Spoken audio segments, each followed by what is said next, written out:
Hello and welcome to our video running through the internal selections so far. Now, we've covered some of these in the past, but we are going to focus on the most recent selections, particularly those in the big Saturday final. I'm Nathan Waddell. I have with me the lovely Costa, Tim and Julian as well to review these internal selections.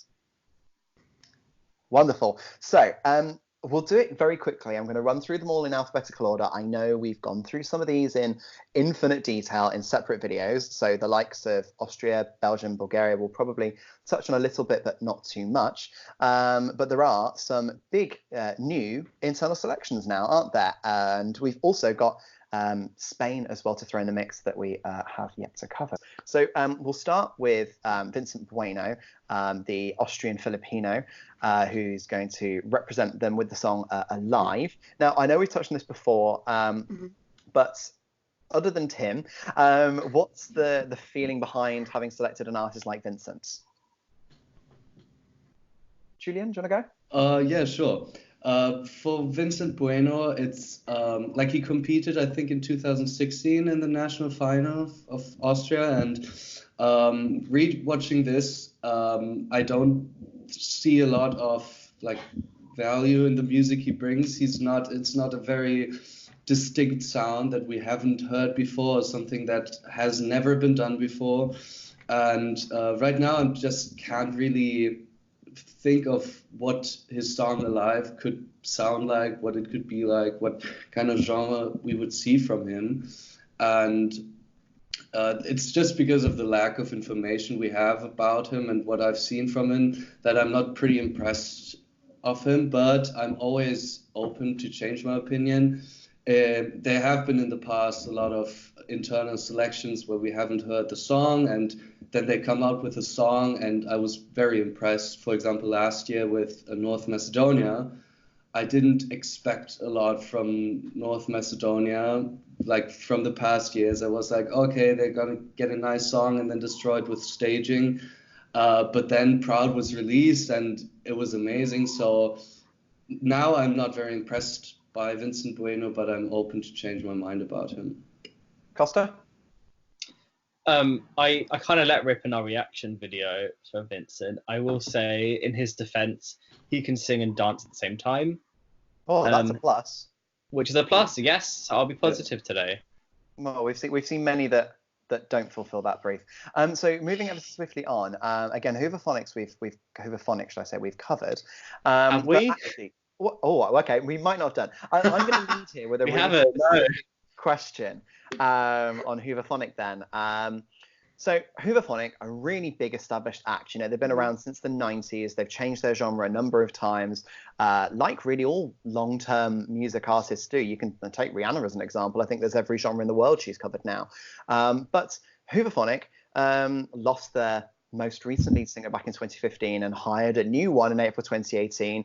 You know, winner of the Voice of Flanders, somebody that is proven to have this fantastic voice. What do you make of this current line? So basically, my question is, Hooverphonic, we know they exist and you can like their music in their back catalogue, but of course their back catalogue continues to evolve and it continues to change, and that includes the lead voice. So this current edition of Hooverphonic that we know a little bit about, but not an awful lot, as we've kind of only seen 2 years worth of development and one album worth of this sound from Hooverphonic.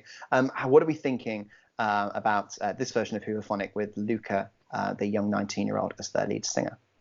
And Costa, we'll start with you on this one. Yeah, I am super excited about Belgium this year. I think, along with Bulgaria and North Macedonia, which we'll get to, these are the kind of the ones I have tabs on in terms of internal selections. I will say from the get-go that so far I'm a bit underwhelmed with the internal selected artists we have so far compared to previous years. Mm-hmm. But with Hooverphonic, I know regardless of if it's up-tempo, a ballad, skeletal, like luscious strings, it's going to be a notable entry. It's going to stand out from the pack. It's going to be very authentic and very high quality. And having that reassurance, having followed their back catalogue, I'm super excited. I think it's going to be spectacular, if I'm honest. I'm a big fan. If you can't tell already. Tim? I've had a look at their recent catalog that they've got, like some of the recent stuff. I'm really excited about them just because it's kind of like a really good easy listening to my ears, and let's just say that I'm really obsessed with, I think, one of their new singles called Horrible Person, and it's something that I couldn't get out of my head, but I mean they've evolved quite well since they started, so I'm pretty sure they can do something that's authentic and original and fresh for Eurovision, and let's just hope they can bring Belgium back to the final. And Julian? Yeah, I'm pretty excited about Hooverphonic as well.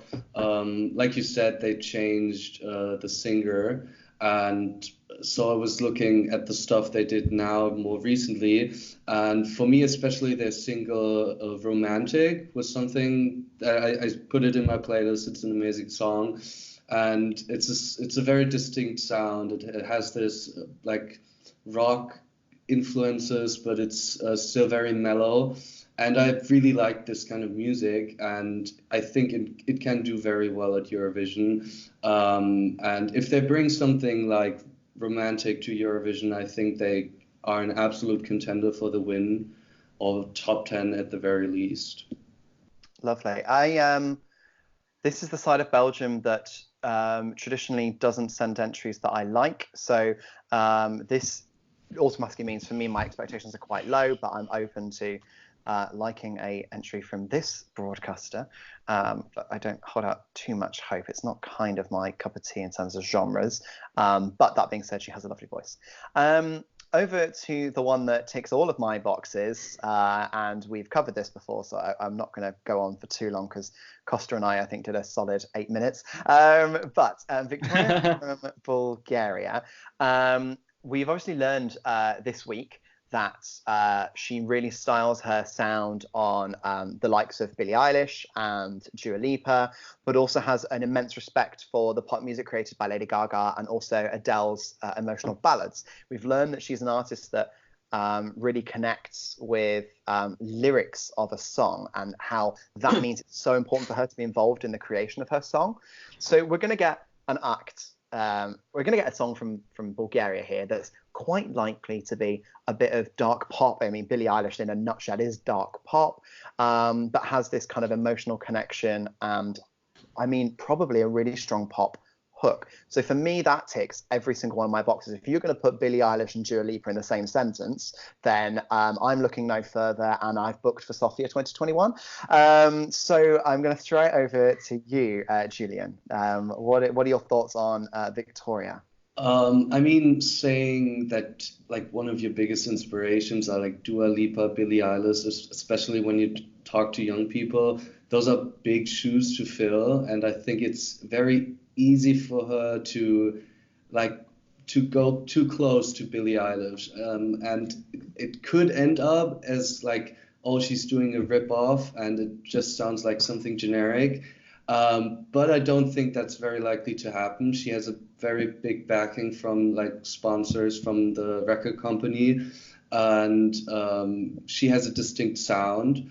So if she manages to successfully combine Billie Eilish with Dua Lipa and some Adele and Lady Gaga mix in there, and it ends up being a catchy song that's like a pop song, I think Bulgaria can do really well. But it's a hard thing to do, I guess, to create a sound that is distinctly Victoria and not dives too much into the Billie Eilish, Dua Lipa style. Yeah, no, I completely get that. And Tim? For Victoria, she's actually one of the most ones I'm really excited about in tournament selection wise, and I've actually watched her progression from her X Factor days up until she released her single. And what I like about her is that she knows herself, she knows her capabilities.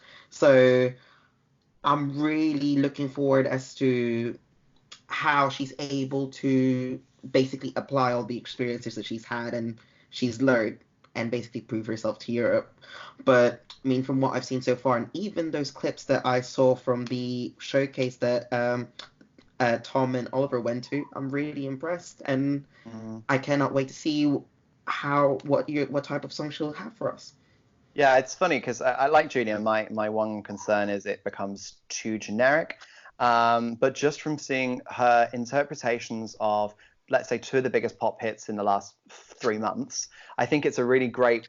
I think it's a really great moment to say, yeah, this is my take on those songs, and they sound still like very good pop songs, but delivered in her kind of slightly more, I guess, kind of emotional way. But yeah, I'm excited to see. So we're going to go over to Cyprus now with Sandro, who rather confusingly is German born and has an American father and a Greek mother, hence the Cypriot representative. We'll just say that's that.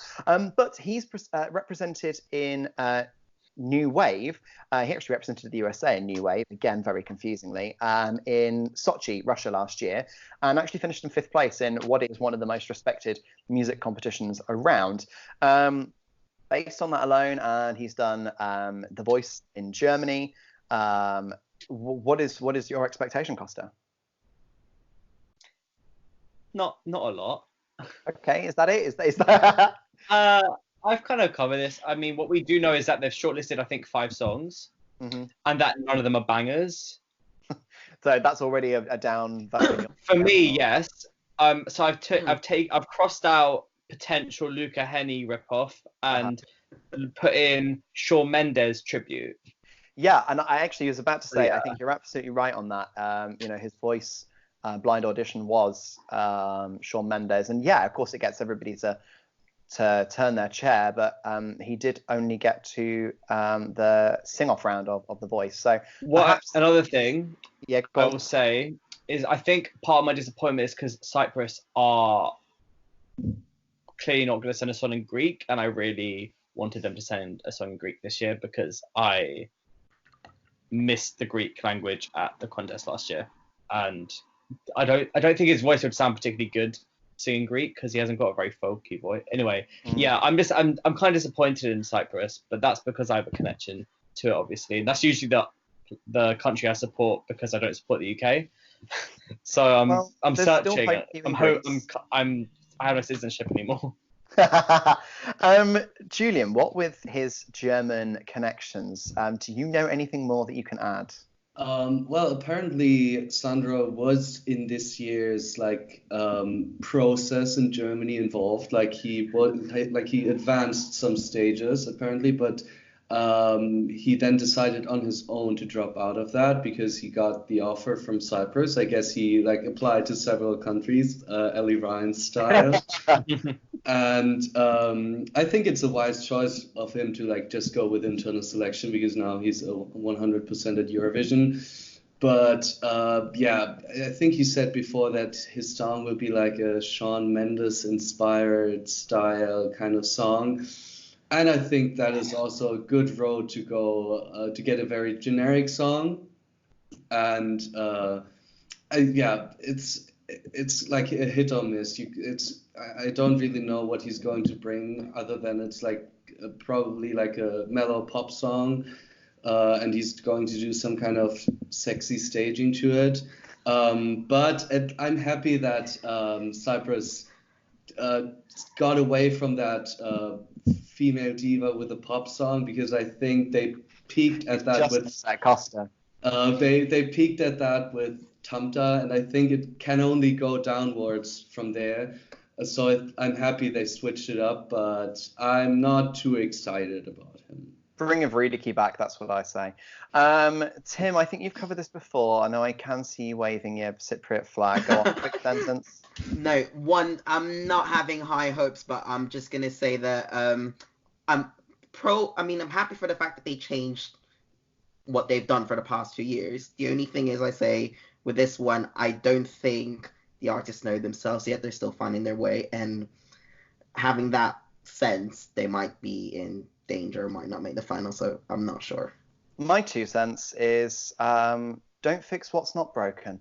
Let's move on to North Macedonia, and almost actually on a similar note there, sending someone that was part of the very, very successful team in 2019. So North Macedonia have sent Vasil who was a child singer both back in Macedonia and also when he moved to America with his family, he was also part of the Chicago Children's Choir. So he's done an awful lot of singing from an early age, and now having moved back to North Macedonia has set out with a solo pop career that has been a success. Patuvan being a big single last summer, giving us a little bit of a hint of what to expect. Tim, I will start with you on this one. What's your kind of hopes and expectations for North Macedonia with Vasil? I'm really excited, and I like the fact that he's such a versatile vocalist. And I mean, Patovam, it's literally been stuck on my head ever since it's been released. For me, the fact that I know that he can adapt very well, whatever type of genre you throw at him. So for me, I'm really excited, and I'm hoping that he can give North Macedonia another great result. Costa, important to have sent someone who's been there, done that on the stage already? I feel like a lot of Eurovision media, and I think we're guilty of that, put a lot of stock in having previous experience. I don't think it makes much of a difference. But Imri, like... Okay, yeah. I suppose there's one good example for every bad example. Yeah, exactly. I think it can, but also I feel like we over-intellectualize what it means to do well, and I think just having a good song and an artist, irrespective of their experience. Look at Duncan. Yeah, sure. I think the song is key. I am super excited about Vasil saying all that. As you said, Patovam, we've all said it differently. Whatever. Great song. I think what we're gonna get from his Slavko done right. I think if he can,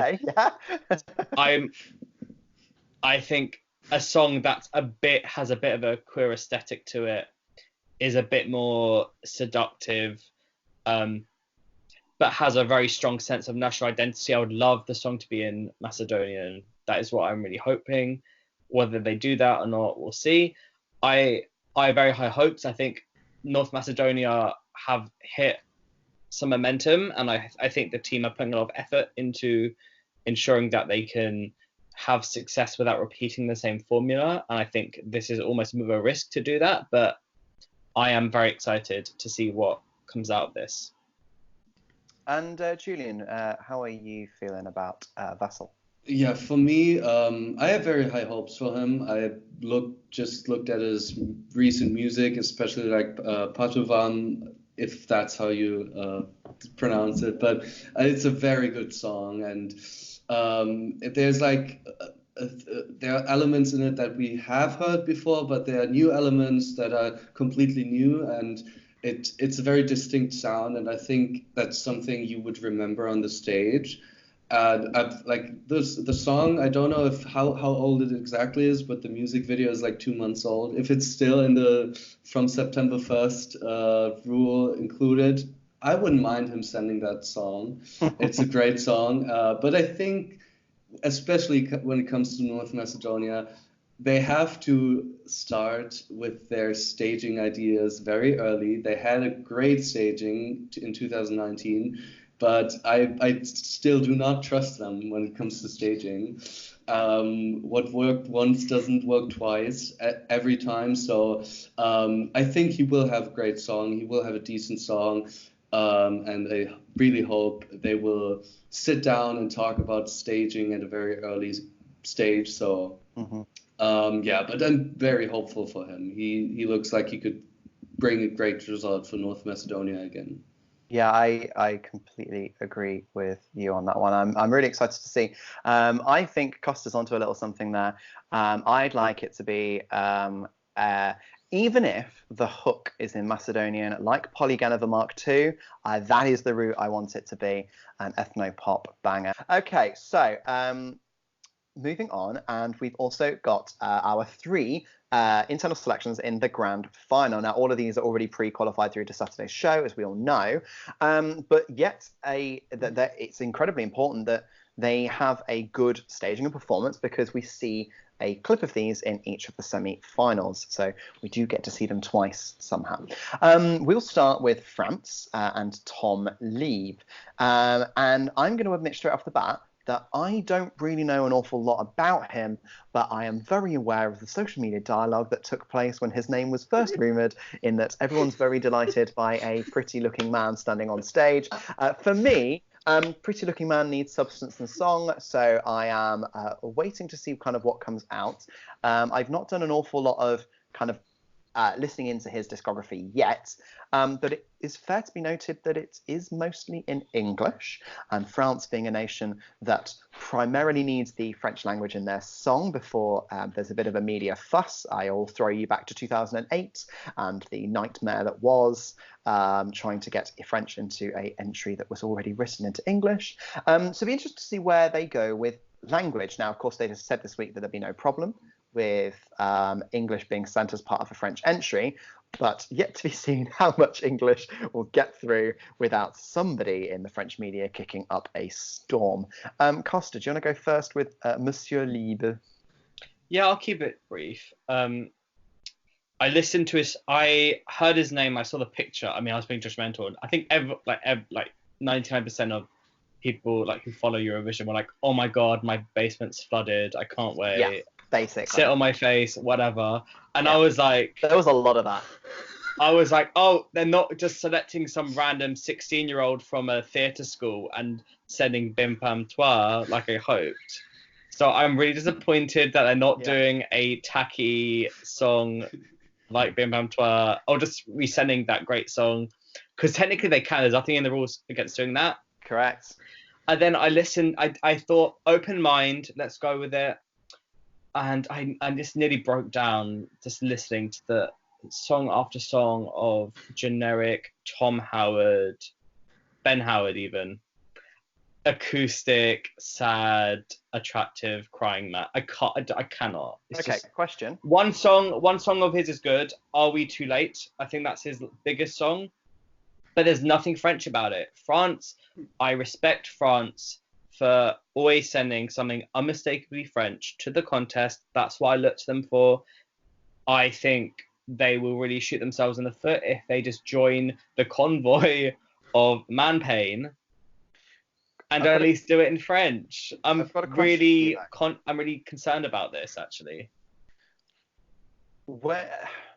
There is a market for it, not just at Eurovision, but let's take Lewis Capaldi as a great example of this, and to some extent Ed Sheeran. You can roll your eyes if you like, but there is a market out there for men who are actually not afraid to talk about their feelings and have that emotion. So surely from France, it's a bold move to send something that actually is on trend. And when you consider that Sweden might well be sending Felix Sandman's Boys Have Feelings, surely this is a bold move and a good move for France.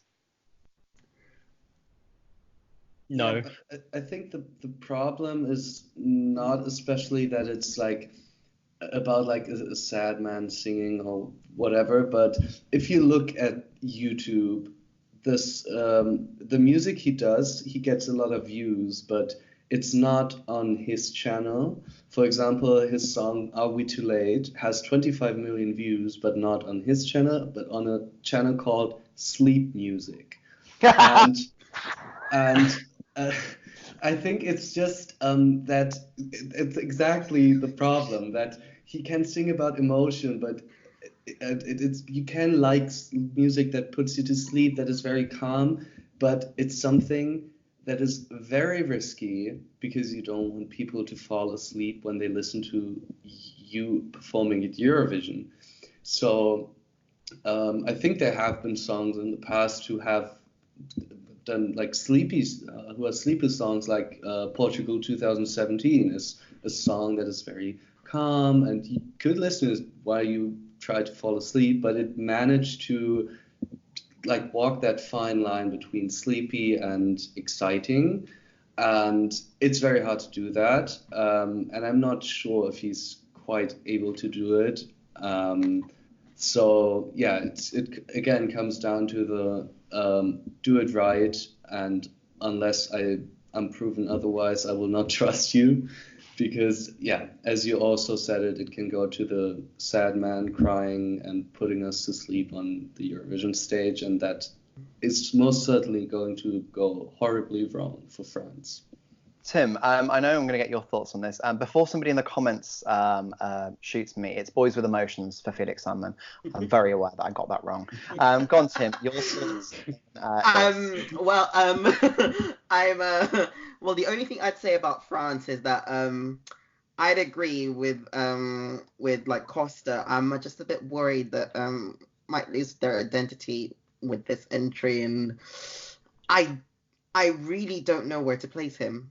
And I'm really lost for words as to like how I can even imagine what type of song he can bring to the contest. So I'm just gonna say that I'm gonna wait till I'm proven wrong. Fair enough. Over to Spain. Spain have picked a former member of a boy band. So he's got form. Various members of that band, by the way, have represented Spain at Eurovision before. So he's definitely got friends with experience. But Blas Cantó is the representative. And of course, Aurin were also at Destino Eurovision in 2011. Of course, they picked Que Me Quiten Lo Bailao that year. I have a mug with that on, so I'll have no bad words said about Lucia Perez. But to Blas Cantó, a man who has had a #1 album in Spain called Complicado, a man who has experience in actually what Eurovision means to Spain, means to the fans. Costa, what does he do for you? A number of things, actually. I have to say, I think surprised me is the biggest thing, because I listened to Complicado. I've never learned Spanish, guys. Don't I enjoyed shoot that. me. That was good. Thank you. Maybe one day. I listened to it on a whim at work, and I was like, this is actually really good, particularly the songs in Spanish. I thought he's got a charisma to him. This isn't just generic man pop. It's actually got a bit of, I don't know, it's got a bit of fun to it. It's kind of, I don't know, there's definitely a kind of a awakeness to the way he performs from what I've seen. And I think Spain's going to have a pretty strong entry this year. I think OT just wasn't it. It just wasn't producing the songs. It was producing the songs. It just wasn't selecting the songs. And I think Spain has a lot of great talent. I'm excited to see what will happen if they send someone more seasoned, because they've been sending beginners in more recent years. And they had their biggest successes in 2012 and in 2014 when they sent more experienced vocalists. I'm hoping to see that snowball into success this year. So whilst Costa's raised the charisma, has anyone got uniqueness, nerve, or talents to throw at Blas Cantó before we move on? Julian, what's your thoughts on Blas Cantó? I think from hearing what he does and hearing what he has, like what he has planned for Eurovision, I'm pretty excited about him. Like he said, he wants to do something that is like his song is like is one word and it's universal in all languages. And if he goes like like a Spanish pop song, especially in May, that can go very well. If you look at the past years, every summer there's always been like a Spanish hit song all over Europe. Like you had what's he called, Alvaro Soler.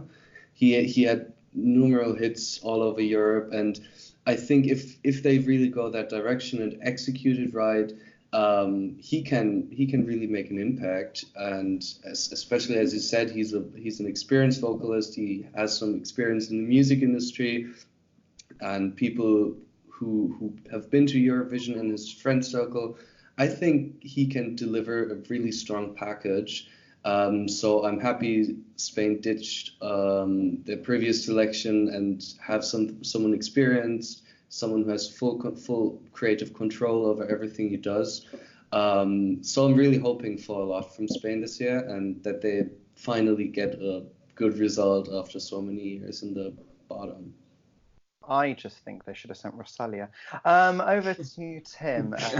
Spain. I'm really optimistic about Spain this time around because you've got a performer who, let's say, is well known already in Spain, who's like kind of like has some sort of like knowledge about like, you know, going to Eurovision, and also the fact that he can perform live and also knows how much this means to all the Spanish fans. I'm really confident that he can bring something on. I mean, I know we always say this every single year, like fans always say this every year, but personally for him and looking at his catalogue and looking at how he performs, I'm thinking they're heading in the right direction this time, and I'm just hoping to God that nothing gets effed up in the staging process. So a quick yes or no from all three of you. Everyone's favourite Eurovision fan question: Spain will win? Yes, no. Costa. I wouldn't rule them out. Okay. Tim?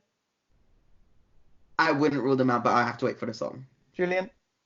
Again, I have to wait for the song. Importance of a song, everybody. Look at that. Is worth saying he has also had multiple nominations at the Los 40 Music Awards, obviously the Spanish version of the Brits, Grammys, etc. So incredibly well established. Over finally to the host nation, saving the key entry to last. And we've got Jeangu Macrooy for the Dutch host nation this year.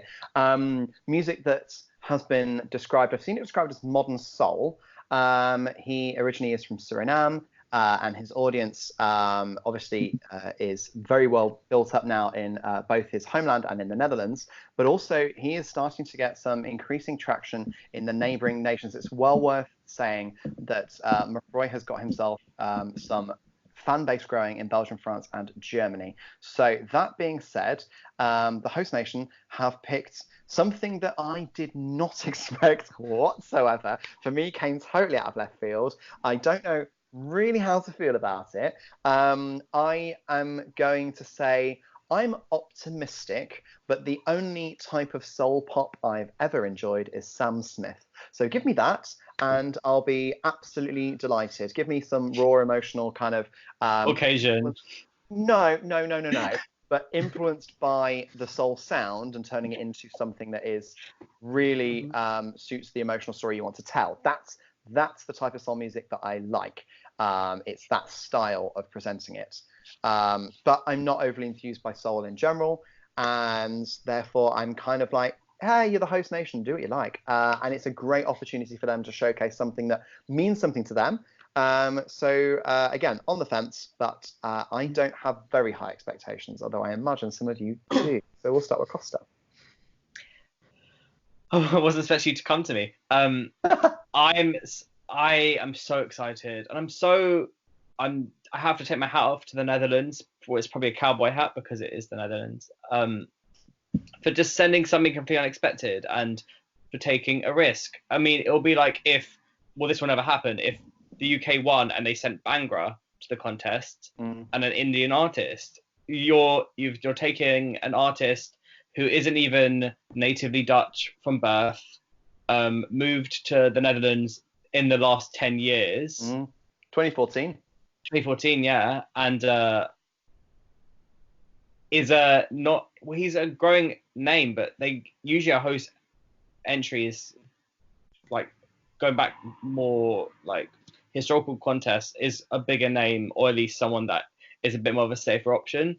And to send an artist for a country you colonized and is categorically very un-Dutch in the Eurovision context is a really bold move, and I'm really excited about it. And I've listened to his music, and High on You, Step into the Water, How Much I Love You, these are all really impactful, polished songs that I'm hoping he can develop something.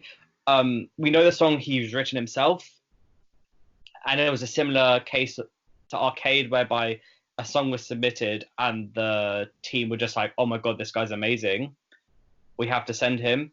I think a quote was that the song is touching, so I'm expecting something a bit slower and a bit more emotional. But I think vocally and in terms of his style, He has a bit of a kind of a queerness to him, and he's also obviously got a great backstory, musical family. I'm just hoping that there's some Surinamese elements to the song as well, just so he can add that diversity, add that kind of that global sensibility to the entry. But I think it's a fantastic move. I was so excited when I saw, considering some of the artists that were being put forward by some fans online were quite concerning, to say the least. This is a really good move. I think I'm very excited. Well, twice Edison Award nominated again. That's the Dutch version of the Brits of the Grammys. So yeah, completely well established. And his second album, High on You, was nominated for Best Album. So definitely a really good growing base there. Tim, how does he sit with you? Personally for me, well done, the Netherlands. It's I don't know, someone correct me if I'm wrong, but I like the fact that there's then sending something that's quite unique. I don't think I've heard that in Eurovision yet, so someone correct me if they have. But I'm really quite excited with what they said, and I've seen some of his live performances, and he's quite a good performer, and the fact that, he's able to bring in like his background and all the cultures that where he's from and where he's living now, and adapt it to it. I'm really quite excited. I haven't got much to say, but looking forward to it. Julian, finally with you. Yeah, it's the same for me. I'm pretty excited about him, especially because they're doing the same as last year, where they're just like listening to a song and say, okay, that's it. We don't like care if it's a big artist or well established or whatever. They just say, this song is so good, we have to send it. So especially after last year, I trust this Dutch comedy, whoever chooses it.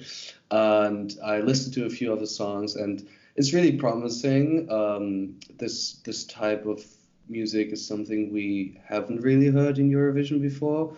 And if done correctly, I can totally see this being a host entry that isn't stuck at the bottom of the scoreboard. I think the last time we had that was in 2016. So I have high hopes for him. He has an amazing voice. You said before you liked Sam Smith when it comes to soul pop, and I think he kind of sounds like a deeper, darker Sam Smith, and I think that can result in a very good song. So I have high hopes for him, definitely. What I'm hearing is I need to go and listen to his album now. So I'm going to take that one. So we'll wrap up, obviously, our internal selection coverage so far. The good news is there's plenty more internal selections to come. We'll obviously expect Azerbaijan, we'll probably get Greece, we'll probably have one from Russia, definitely obviously San Marino, we'll have the United Kingdom, there's a possibility we'll have Germany, isn't there a possibility we'll have Russia? I've probably said that as a possibility. It could even be Romania this year. Not Romania. Oh, what? Well, the mayor of a town near Bucharest we've all seen the mayor from a town story, but still nothing. We still don't know, do we? So yes, and maybe Armenia, right? Have we got a deputy? No, no, that's national final. I'm just gonna say Moldova. Yeah, Moldova. Oh, the one we were waiting for, yeah. Although I like Moldova, so appreciate. So we've still got many more to come. So we'll come back in a couple of weeks' time when we've got a few more internal selections to give you. And we'll also bring you probably reactions to the songs right at the end, because I imagine most of these will get in the last week of the time period. Yeah. So we'll come back in the middle of March and we'll give you our hit list of yays and nays to the entries themselves rather than just the artists. But for now, thank you very much for listening and watching this wonderful video. It is goodbye from all of us. But before I go, don't forget to like this video, subscribe, and make sure that you have the bell switched on to make sure you get your notifications through your YouTube app when we do upload. So from all of us, it is goodbye and see you soon. See you.